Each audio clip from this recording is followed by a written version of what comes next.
જોતાં જ મોઢામાં પાણી આવી જાય એવી શક્કરિયાની એકદમ નવી જ ડીશ આપણે આજે બનાવવાના છીએ. તો જો આવી ડીશ મળી જાય ને વ્રતમાં તો આપોઆપ જ વ્રત કરવાનું બધાને મન થશે. જો તમે એકવાર આ શક્કરિયાની નવી રીતથી તમે શક્કરિયા બનાવી લીધા ને તો તમારું પેટ ભરાશે પણ મન નહીં ભરાય, એટલા બધા ટેસ્ટી બનશે. તો ચલો ફટાફટથી બનાવવાનું સ્ટાર્ટ કરીએ. તો સૌથી પહેલાં તો અહીંયા એક લોઢીને આપણે ધીરા ગેસ પર ગરમ થવા મૂકી દેવાની. તો લોઢી થાય ત્યાં સુધી આપણે શક્કરિયાને સરસ રીતે ધોઈ દઈએ. તો અત્યારે મેં ગેસની ફ્લેમ શરૂ કરી દીધી છે અને લોઢી ગરમ થાય જ છે. તો ત્યાં સુધીમાં એકદમ સરસ મેં હાથેથી આમ મસળી અને ધોઈ લીધેલા છે શક્કરિયાને. કારણ કે આ શક્કરિયામાં ઉપરથી છે ને માટી વધારે હોય છે, એટલે આ કંદમૂળ છે એટલે આપણે આ માટીવાળો ભાગ એકદમ સાફ થઈ જાય ને એ રીતે ધોવાના. અને શક્કરિયાની પસંદગી કઈ રીતે કરવી, તો આ રીતે લાંબા અને પતલા હોય ને એવા લેવાના, એટલે અંદરથી રેસા એટલે કે નસનો ભાગ ના હોય. જો રેસા હશે તો મજા નહીં આવે. આ એકદમ કૂણા શક્કરિયા છે એવા લેવાના. તો એ કઈ રીતે ખબર પડે, તો સાવ પતલા અને લાંબા હોય ને જે એ રીતના લેજો, એટલે અંદરથી તમને રેસાવાળો ભાગ ના હોય એમ, એ ટાઈપના લઈશું. અને એકદમ સરસ રીતે ચોખ્ખા કપડાથી લૂછી એને આ રીતે લોઢીમાં ગોઠવી દેવાના. લોઢી આપણી ગરમ થઈ જ ગઈ છે અને એના ઉપર મેં આ રીતે ઢાંકી દીધેલું છે. તો આ રીતે ઢાંકવાથી 2 થી 3 મિનિટ માટે થવા દઈએ. તો જો વરાળ કેટલી સરસ પડી છે અને નીચેથી આ રીતે શેકાતા જશે, આ રીતનો કાળો ભાગ થતો જશે. તો આ રીતના તમારે આગળ પાછળ કરી બધી સાઈડથી એને સરસ રીતે શેકી દેવાના રહેશે. અને ગેસની ફ્લેમ અહીંયા મીડિયમ ટુ લો રાખજો. એટલે થોડી વાર તમને એવું લાગે કે વધારે ધીરો છે ગેસ, તો એને આપણે મીડિયમ ફ્લેમ કરશું. પછી થોડી વાર પછી આપણે એને સ્લો કરી દઈશું. તો એ રીતના આપણે એને શેકશું અને આને ઢાંકીને ફરી આપણે થવા દેવાના છે. તો એકદમ સ્કીન છે ને એની બ્લેક થઈ જવી જોઈએ અને એકદમ આમ સરસ ચડી ગયા હોવા જોઈએ એવા. એટલે એ ચડશે ને એટલે સુગંધ પણ સરસ આવવા લાગશે. તો તમે જોઈ શકો છો પાછળનો ભાગ સરસ ચડી જ ગયો છે. જો આ રીતનું હજી આ સાઈડ આપણે કરી દઈએ. તો આપણે ઢાંકીને રાખ્યું. તો ત્યાં સુધી બીજી પ્રિપરેશન કરી લઈએ. તો એના માટે અહીંયા મેં થોડી આંબલી લીધેલી છે, એને મેં અડધો કલાક ગરમ પાણીમાં પલાળીને રાખી હતી. તો આ રીતનો આંબલિયાનો ભાગ છે ને વચ્ચેનો બી, એટલે તમે એને શું કહો છો, અમે તો અમારી સાઈડ તો ભાવનગર સાઈડ એને આંબલિયા કહે છે, તો અહીંયા અમદાવાદ સાઈડ તો એને કચુકા કહે છે. એટલે તમે લોકો શું કહો છો એ મને જરૂરથી કમેન્ટમાં કહેજો. તો આ રીતે એ ચોળી આંબલીને અને એ આંબલિયાનો ભાગ કાઢી દેવાનો અને આ રીતે એક વાસણમાં નાખી દેવાનો. અત્યારે મેં પેનમાં મૂકી દીધેલું છે અને અહીંયા આપણે ગોળ લઈએ છીએ. તો હવે અહીંયા હું ખજૂર આંબલી બે યુઝ નથી કરતી. આ ઇન્સ્ટન્ટ ચટણી છે એટલે મેં ખાલી અહીંયા આંબલી જ પલાળી હતી. તો તમે ખજૂર આંબલીની ચટણી પણ આમાં એટલે આ રીતે બનાવી શકો. તો ખજૂર આંબલી બે તમારે પલાળવાના રહેશે. તો અહીંયા આપણે મેં કહેવાય ને કે અડધો કપ જેટલો ગોળ નાખેલો છે, આ રીતે સુધારેલો, ઝીણો સુધારેલો. તો આ રીતના સુધારીને નાખવાથી ફટાફટથી ઓગળી જશે અને ચટણી ફટાફટથી બની જશે. તો અહીંયા ગેસની ફ્લેમ તમારે પછી શરૂ કરવાની અને તરત જ એમાં પાણી નાખવાનું રહેશે. તો અહીંયા પાણી મેં અડધો કપ જેટલું પાણી લીધેલું છે, એટલે કે અડધો વાટકો જેટલું પાણી. તો એને આ રીતે વાસણ ધોઈ અને અંદર નાખી દઈએ અને એને થવા દઈએ ધીરા ગેસ પર. તો એકવાર આને સરસ રીતે હલાવી દેવાની. વચ્ચે વચ્ચે 2 થી 4 વાર એને હલાવજો એટલે ફટાફટથી આ ચટણી બનીને રેડી થઈ જશે. તો હવે સરસ ઉકળે છે ત્યાં સુધી આપણે, તમે જોઈ શકો છો આંબલી તો થવા જ આવી છે. તો આ રીતે એને વચ્ચે વચ્ચે હલાવી દઈએ અને થોડી મેશ કરી દઈએ. હવે એ થાય આંબલીની ચટણી ત્યાં સુધી આપણે શક્કરિયાને પણ જોઈ લઈએ. તો તમે જોઈ શકો છો શક્કરિયા એકદમ સરસ ચડી ગયા છે. જો સુગંધ એટલી બધી મસ્ત આવે છે ને, કારણ કે આ શક્કરિયા જે શેકાશે ને એની સુગંધ બહુ સરસ આવતી હોય છે. તો આ રીતના એને તમે વરાળમાં બાફશો ને, આ રીતના મતલબ શેકશો ને, તો એની સુગંધ સરસ આવશે અને પાણી પણ છૂટું નહીં પડે. તો તમારે આ આઈટમ નવી જે આપણે બનાવવાના છીએ એના માટે હંમેશા તમારે આ રીતે શેકવાના જ રહેશે. કુકરમાં બાફતા નહીં.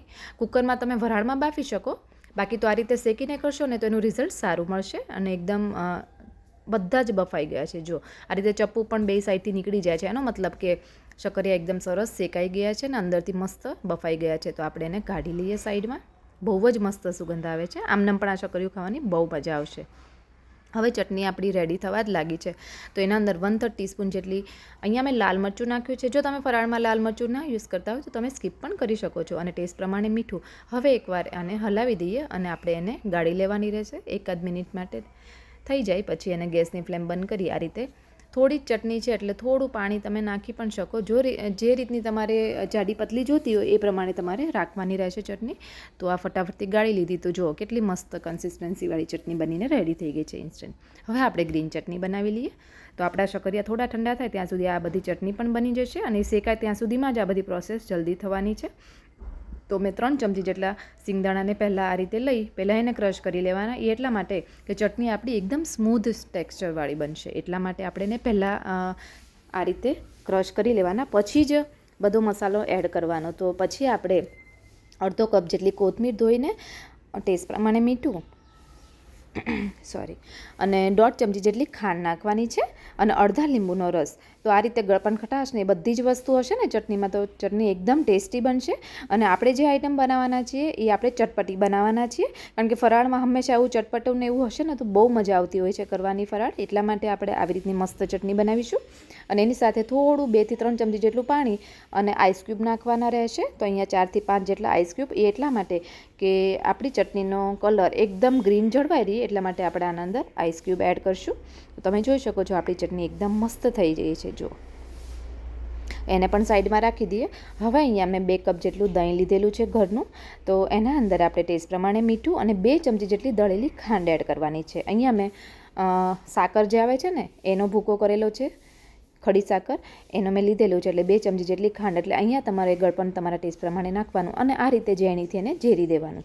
તો એકદમ સ્મૂધ બનશે દહીં પણ. જો એ પણ રેડી થઈ ગયું છે. શક્કર અહીંયા આ સાઈડ આપણે સરસ ઠંડા થઈ ગયા છે થોડા, તો આપણે ફટાફટથી એની સ્કીન એટલે કે ઉપરની જે છાલ હોય એ ઉતારી લઈએ.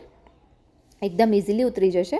અને અંદરથી જો ઉપર ભલે બળેલી છે છાલ, પણ અંદરથી જો એકદમ સરસ મજાનું શક્કરિયું બફાઈ ગયું છે અને આમ સફેદ જ છે જો, એટલે કે ઓફ વ્હાઈટ. તો આ રીતનું સરસ મજાનું શેકાઈ ગયું છે અને આ ખાવાની બહુ મજા આવશે અને એકદમ સ્મૂથ. તમે જોઈ શકો છો આમ તરતથી મેશ થઈ જાય છે, એટલે કે અંદરથી એકદમ સરસ મજાનું બફાઈ ગયું છે. તો આ રીતે બાફશો ને તો એનું પૂરણ બહુ મસ્ત બનશે. તો આપણે બધા શક્કરિયાને, એટલે કે 5 જેટલા શક્કરિયા લીધેલા હતા, એને આપણે આ રીતે છાલ ઉતારી અને આ રીતે પોટેટો મેશરથી એને મેશ કરી દેવાના રહેશે. હાથેથી પણ મેશ થઈ જાય, પણ આ રીતે કરી દેવાના ફટાફટથી મેશ. અને હવે આપણે એમાં નાખવાનો મસાલો બનાવી લઈએ. તો એના માટે હું આદુ મરચાં આ રીતે જ હંમેશા ખાંડીને જ નાખું છું, કારણ કે બહુ પડ્યા રહે છે ને. અત્યારે સિઝન છે, અને જો સિઝન ના હોય, ઉનાળામાં ને મરચાંની જરૂર પડતી હોય તો જ હું સ્ટોર કરતી હોઉં છું. બાકી તો આ રીતે તાજા જ હું નાખવાનું પ્રિફર કરતી હોઉં છું. એટલે આ રીતે અડધો ઇંચ જેટલું આદુનો ટુકડો, અને એક તીખું મરચું હતું એ અડધું, અને એક મોડું મરચું, એમ કે મીડિયમ તીખું, એની આપણે પેસ્ટ બનાવી લેવાની રહેશે. અહીંયા તીખાશ તમારા ટેસ્ટ પ્રમાણે તમારે નાખવાની રહેશે. અહીંયા આપણે લાલ મરચાંનો યુઝ નથી કરવાના, એટલા માટે તમારા ટેસ્ટ પ્રમાણે તમારે લીલું મરચું નાખવાનું. અને જો તમે લાલ મરચું નાખવા માગતા હોય તો એડ કરી શકો છો, પણ જરૂર નથી. તો આજે આદુ મરચાંની પેસ્ટ બનાવી છે એને એડ કરીએ એટલે 1.5 ચમચી જેટલી પેસ્ટ થશે. અને ટેસ્ટ પ્રમાણે આપણે અંદર મીઠું એડ કરવાનું છે. આ પૂરણ બનાવવાની જ ખૂબી છે, એટલું બધું ટેસ્ટી બનશે ને. એકવાર બનાવશો ને તો 100% મારી ગેરંટી છે, હંમેશા ફરાળમાં તમે આ જ બનાવવાનું પ્રિફર કરશો. અને એને સારું બાઇન્ડિંગ આપવા માટે આપણે 2 ચમચી જેટલી દળેલી સિંગનો ભૂકો નાખેલો છે, અને 2 ચમચી જેટલું આપણે અહીંયા ટોપરું ખમણીને નાખેલું છે. એ બહુ જ ટેસ્ટી લાગશે આના અંદર. થોડું આપણે કાજુ અને દ્રાક્ષ પણ એડ કરીએ છીએ, એટલે ડ્રાયફ્રૂટ તમારા ટેસ્ટ પ્રમાણેનું અને ચોઈસ પ્રમાણે તમારે નાખવાનું રહેશે. અને અડધા લીંબુનો રસ નાખવાનો રહેશે. હવે અહીંયા જે આપણે શક્કરિયા છે એ એકદમ અંદરથી તો ગળ્યા જ હોય છે, એટલે ઉપરથી ગળપણ ખટાશનું બેલેન્સ રહે એના માટે આપણે લીંબુ પણ એડ કરવાનું. બહુ જ ટેસ્ટી લાગશે. અને થોડી કોથમીર, અને આ રીતે બધી જ વસ્તુને હાથેથી મિક્સ કરી દેવાનું. તો આ પૂરણ બહુ જ ભાવશે તમને. એકવાર આ રીતે ખાલી બનાવશો ને તો પણ તમને ચમચીથી ખાશો તોય મજા આવશે. આમાં કંઈ નાખો, એટલે મતલબ કોઈ જાતની બીજી પ્રોસેસ ના કરો તો પણ ટેસ્ટી જ લાગે છે. કારણ કે મને પોતાને આ પૂરણ તો બહુ જ ભાવે છે. અહીંયા તમને કોઈ નહીં કે આ બટેટા વડાનું પૂરણ નથી, એ ટાઈપનું મસ્ત બનશે. તો આ રીતે તમારે કરવાનું રહેશે. જો તમે વરાળમાં ના બાફ્યા હોય, એટલે કે આપણે આ રીતના શક્કરિયાને ના શેક્યા હોત ને, તો અહીંયા ચીપકત પૂરણ અને તમારું પ્રોપર બાઇન્ડિંગ પણ ના આવત. કંઈ પણ જાતનો લોટ કે ફરાળી એ કંઈક યુઝ કરવું જ પડત. પણ આપણે જો હાથમાં એકદમ ચીપકતું નથી અને સરસ મજાનું થઈ ગયું છે. જો હાથ પણ મારા એકદમ ક્લીન જ છે. તો આ રીતે એને સરસ મજાનું આમ ટીકી કેવું કરતા હોય એ રીતની આપણે એને બનાવી લેવાનું. રાઉન્ડ કરી આ રીતે હાથેથી પ્રેસ કરી દેવાનું. તો આ બધી ટીકી આપણી રેડી થઈ ગઈ છે. હવે અહીંયા લોઢી તો સરસ ગરમ થઈ જ ગઈ છે, કારણ કે આપણે જ્યારે આ બધી પ્રોસેસ કરતા હતા મસાલો બનાવવાની, એ ટાઈમે આપણે ધીરા ગેસ પર લોઢીને થવા મૂકેલી જ હતી. તો થોડું, એટલે કે 1 ચમચી જેટલું તેલ આ રીતે પાથરી દેવાનું. બહુ ઓછા તેલમાં બની જશે. આને આપણે તળતા નથી, પણ આ રીતે જ ખાલી શેલો ફ્રાય કરીએ છીએ. તો આ બધી જ ટીકીને આ રીતે ગોઠવી દઈએ. હવે આનું નામ મેં તો ટીકી આપ્યું છે. હવે તમે મને કહેજો આગળ, હું તમને દેખાડું કે હવે આ કઈ રીતની બનશે. એ એકદમ પ્રોપર બની જાય પછી મને એનું નામ તમે સજેસ્ટ કરજો કે આપણે આનું નામ શું રાખવું છે. મેં તો અહીંયા અત્યારે ટીકી કીધું છે. હવે તમે જે રાખો એ મને કમેન્ટમાં જરૂરથી કહેજો. અને થોડી વાર થાય એટલે બીજી સાઈડ પલટાવી દેવાની રહેશે. આ રીતે થોડી લાઇટ બ્રાઉન જેવી થાય ને, બે સાઈડ થોડી, મતલબ ઉપરનું એક લેયર જેવું બનશે ક્રિસ્પી, એ બની જાય ત્યાં સુધી તમારે થવા દેવાની રહેશે ટીકીને. આ રીતે એને ચેન્જ કરતી રહેવાની. અને સરસ રીતે થઈ જાય બે સાઈડ એટલે એને કાઢી લેવાની રહેશે. ગેસની ફ્લેમ આમાં તમારે લો જ રાખવાની રહેશે. લો ફ્લેમ પર જ સરસ આ રીતે લાઇટ બ્રાઉન જેવો કલર આવશે અને સરસ થશે. નહીં તો જો ફાસ્ટ ગેસ પર કરશો તો ઉપરથી લેયર તો બની જશે પણ બળી પણ જલ્દી જશે. એટલા માટે તો એકદમ સરસ મજાની આપણી ટિક્કી રેડી થઈ ગઈ છે. તો એને આપણે પ્લેટમાં કાઢી લઈએ અને હવે આપણે એને સર્વ કરી લઈએ. જોઈને જ મોઢામાં પાણી આવી જાય ને એવી સરસ મજાની ટિક્કી બની છે.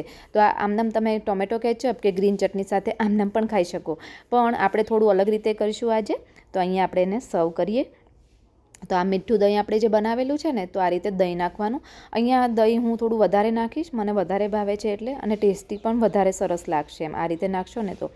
અને ઉપરથી ગ્રીન ચટણીનો કલર કેટલો સરસ આવ્યો છે જો. અને સાથે આપણી આંબલીની ચટણી સેમ બહાર જેવી બની હોય એવું જ લાગે છે, અને ટેસ્ટમાં તો એકદમ એનાથી પણ વધારે સરસ છે બહાર કરતાં પણ. અને થોડા દાડમ મારી પાસે પડેલા હતા, તો દાડમના દાણા પણ આપણે એડ કરી દઈએ છીએ. અને ઉપરથી આ રીતે છીણેલું થોડું ટોપરું પણ નાખવાનું, એનાથી બહુ મસ્ત લાગશે. અને થોડા કોથમીરના પાન. તો બસ આજની મારી આ ટિક્કી બનીને રેડી થઈ ગઈ છે શક્કરિયાની. તો આજનો વિડીયો મારો તમને કેવો લાગ્યો એ કમેન્ટમાં જરૂરથી કહેજો. કોણ કોણ શિવરાત્રિ રહે છે અને શક્કરિયાની તમે કઈ આઈટમ ઘરે બનાવો છો એ પણ કમેન્ટમાં જરૂરથી કહેજો. તો ચલો ફરી મળીએ એક નવી રેસીપી સાથે. Thank you.